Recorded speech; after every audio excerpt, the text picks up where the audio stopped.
Hey guys, welcome back to my channel. It's been a hot minute. It's been hot. I've been really preoccupied with the band stuff, but we're back. So today I'm just gonna get ready to do a kind of like a home shoot.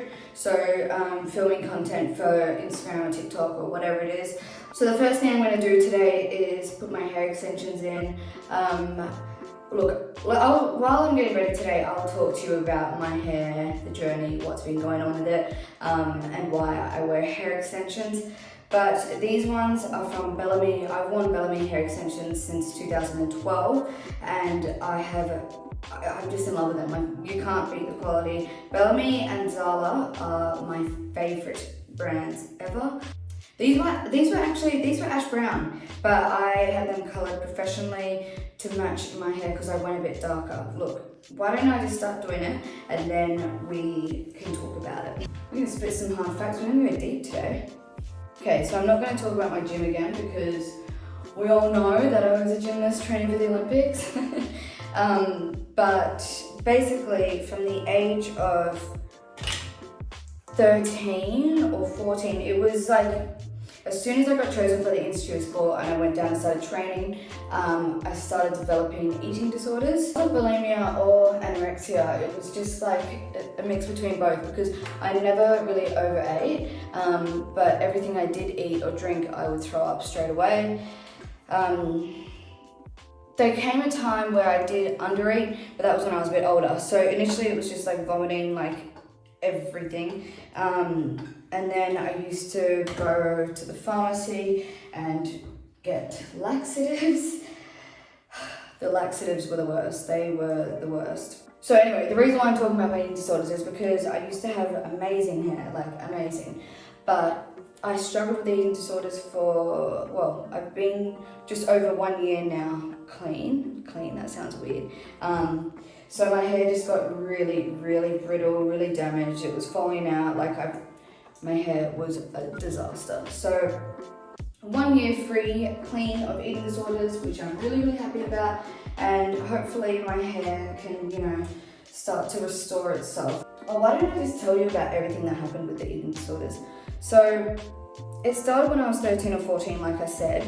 But there was string of sicknesses and illnesses. So in 2016, I think it was, I had this huge lump in my throat that came up and I was like, oh my God, what is that? Had to leave training and go rush to the hospital. I mean, not to the hospital, to the doctor. And then they were like, oh, it's just like a stone in your salivary gland. Salivary? It's a stone in your gland. It was my submandibular gland. Submandibular? Don't come for me if I said that wrong, please. Anyway, that gland was inflamed because there was a stone stuck, and they thought, okay, it'll just pass, like it'll come through. Okay, I don't know my time frame, but it was something like 7 years after I first initially found out that I had that stone. I was like, okay, I can't do this anymore. Every single day I'll try to find a photo and insert the photo, but I had like a golf ball hanging from my throat every single day. So I was like, no, I'm done. I can't do this anymore. So I went to an ENT, and basically because of my eating disorders, I had so much my whole gland had died, like the whole submandibular gland, and I had to get it removed. So we found out that it was, I found out that it was like a benign tumor that I had. So it was non-cancerous, but after 10 years or something, that's when it can become cancerous. I don't really know my facts, but yes, that was a few years ago. I had that whole gland removed. I don't know if you can see the scar. I'm gonna have to take my jumper off. I'm so hot. Another thing that happened with my eating disorders was my teeth.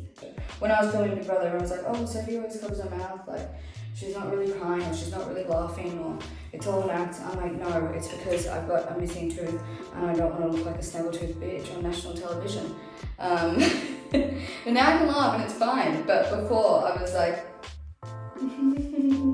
Like, it was really awkward. Imagine losing a tooth on national television. my eating disorders were so messed up. Like, I remember when I was probably 19, I was 62 kilos. So like for me, I'm only 5'2", that was quite big. And in the next 2 years, I think it was a year or two, I dropped from 62 kilos to 48, and I was obsessive. Like, it was everything. It was like controlling my brain. I couldn't think about like anything else other than what I was eating or what I wasn't eating, or how bloated I felt, or what exercise I had to do next. And that was when that eating disorder controlled my life. Okay, I think with my hair today, I'm just going to keep it simple, and I'm just going to straighten everything because I don't really have the time today to do a full curl. I said I wasn't going to do a curl, but here we are. The reason why I am so like open and vocal about eating disorders and mental health is because I do want to not normalize it, but you know, I want other girls that are struggling to be able to talk about it without feeling bad about themselves. I want people to talk and feel like they can, you know, they're not alone. They're not going to be shunned if, you know, they come out and say, okay, well, I'm struggling with this. It's totally normal. It's totally okay to struggle. So for me, I don't want anyone to have to go through what I went through for so long ever again. And I want to normalize the conversation. I don't want any other girl or boy, whoever you are, to go through what I went through, to suffer for so long. I wish I had, you know, opened up earlier to someone that was. I wish I had, you know, gone to my mum earlier, because it would have saved a lot of bloody hurt. But yeah, I feel like when I was going through those problems, I didn't want to tell anyone because I was embarrassed. I don't want anyone to feel embarrassed. Okay, now I'm going to move on to doing my makeup. And I do like a natural looking makeup, but in all honesty, it's not natural at all. It's quite thick and the lashes are there, so let's just get to it. My one and only holy grail makeup. Double wear. Estee Lauder double wear. It is thebomb.com. This makeup is a little bit too dark for me at the moment because we're in winter and I am transparent.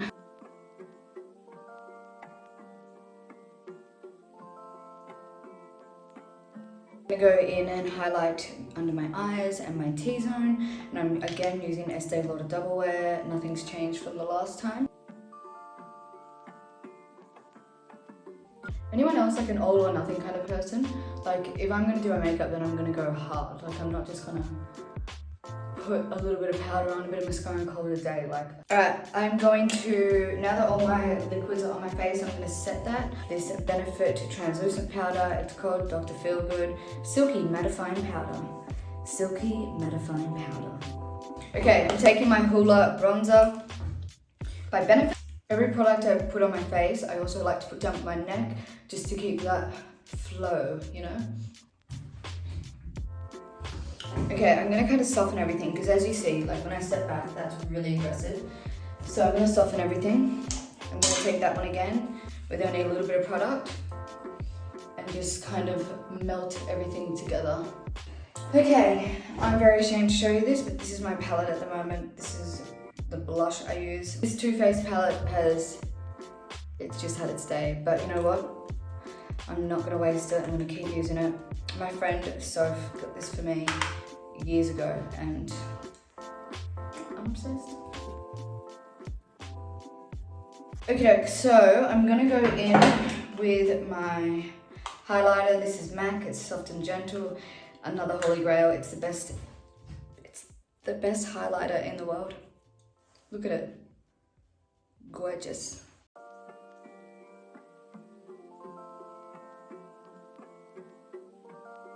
Okay, moving on to the eye region. I'm just taking a big fluffy brush. Thank you, Boris. Look, I got these brushes when Boris was a baby and he chewed them. They were my first set of brushes as well.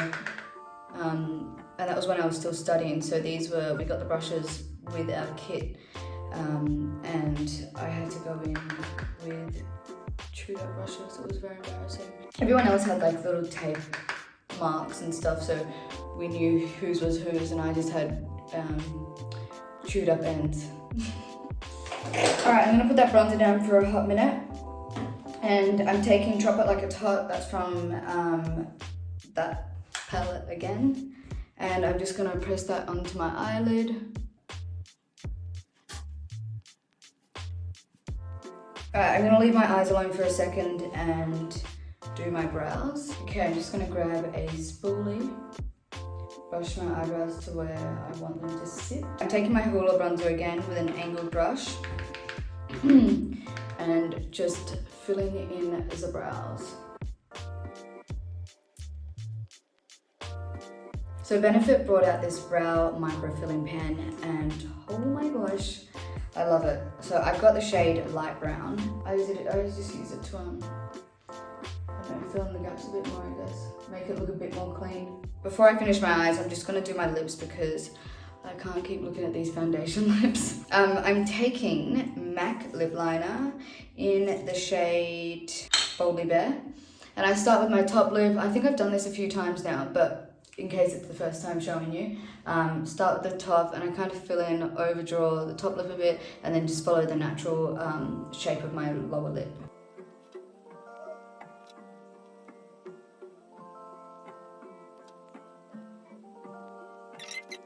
Alright, I'm gonna go in with Velvet Teddy on my lips. That's by MAC.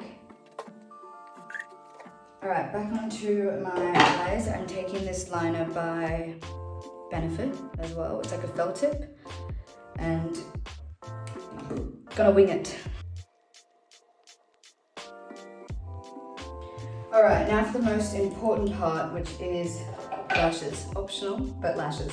I'm reusing lashes that I've already worn before. I kind of prefer reusing because they're molded into your eye shape.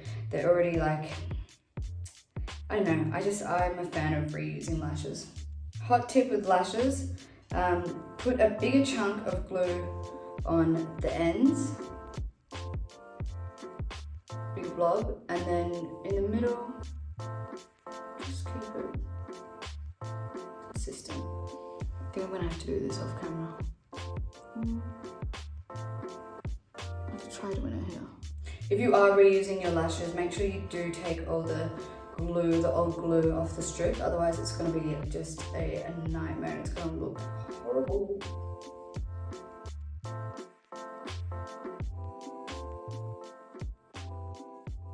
Wow, that one went on easy breezy, beautiful baby.